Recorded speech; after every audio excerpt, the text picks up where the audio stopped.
E aí, tudo bem? Olha, hoje a gente vai mergulhar de cabeça num dos pilares da fé cristã, mas por um ângulo que talvez mude tudo o que se pensa sobre salvação.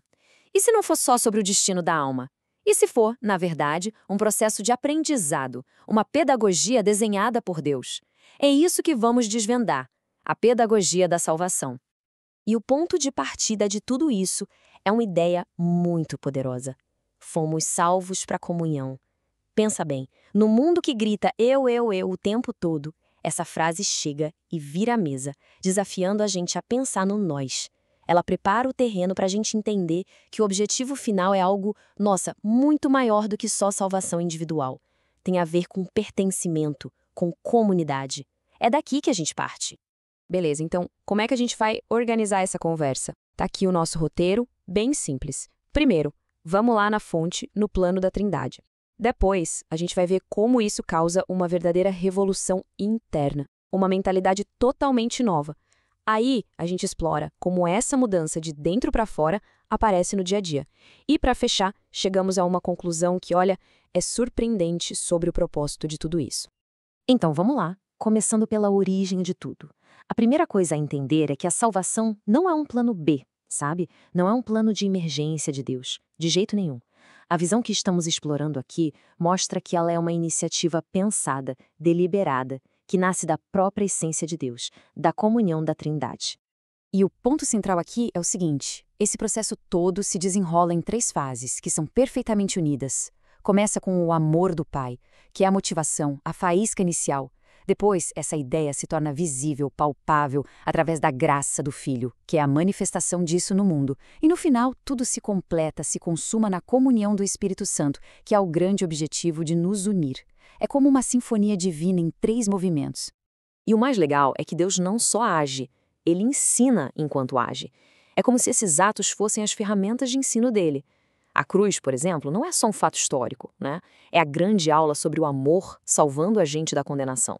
O batismo é a demonstração prática da graça que nos liberta daquela natureza antiga.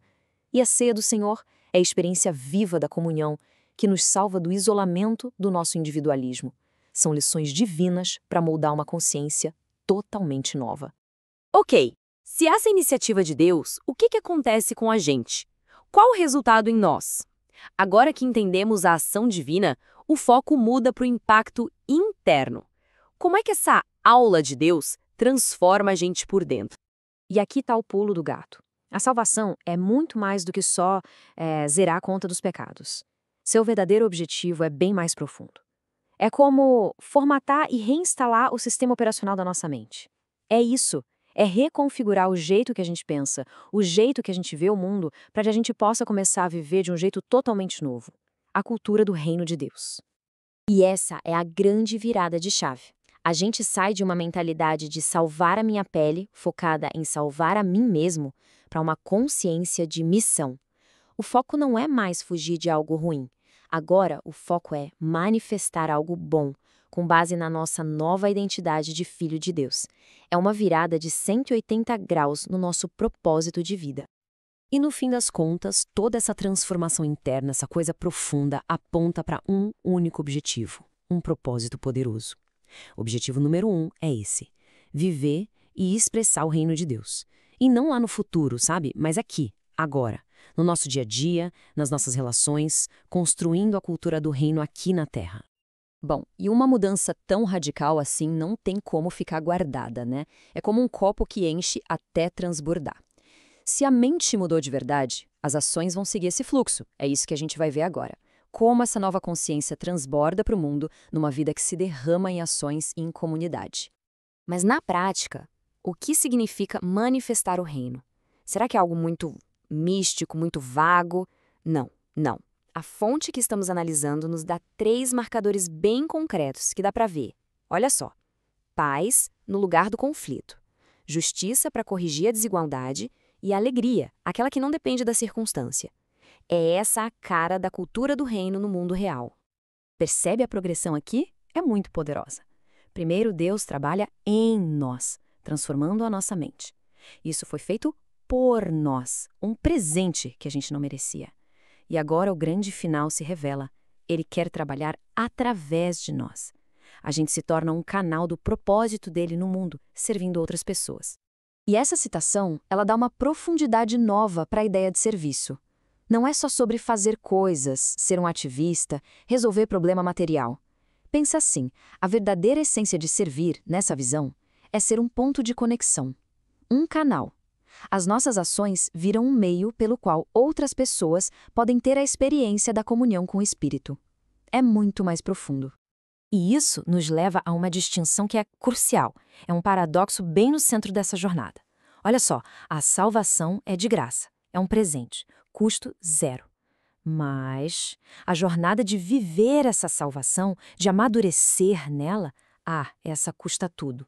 O presente inicial é de graça, mas o caminho exige um compromisso total. E agora a gente chega na reta final. A parte que amarra tudo isso com uma virada de chave tão forte que pode redefinir o que a gente pensava sobre o objetivo da salvação. Se prepare para essa ressignificação. Vamos pensar um pouquinho nessa pergunta. Cristo veio para resolver a nossa vida? É uma expectativa super comum, não é? Aquela ideia de que, se seguirmos a Cristo, nossos problemas vão sumir, a vida vai ficar mais fácil, mais tranquila. Pois é, a resposta, por mais surpreendente que pareça, é não. Ele não veio para dar para a gente uma vida sem problemas. Ele veio para nos tornar pessoas resolvidas, pessoas equipadas, maduras para a vida, para enfrentar os desafios. O objetivo não é ter uma vida resolvida, mas ser uma pessoa resolvida. A diferença parece pequena na frase, mas na prática, nossa, muda tudo. E a gente fecha com essa verdade que é a base de tudo. Todo esse processo, essa pedagogia da salvação, desde o amor do Pai até a gente se tornar uma pessoa resolvida para a vida, no final das contas, a história não é sobre nós. A história é sobre Ele. Como diz o texto, porque dele e por meio dele e para ele são todas as coisas. Somos convidados a participar de uma história que é muito maior, uma história divina para a glória dele. E talvez entender isso seja de fato o verdadeiro começo da salvação.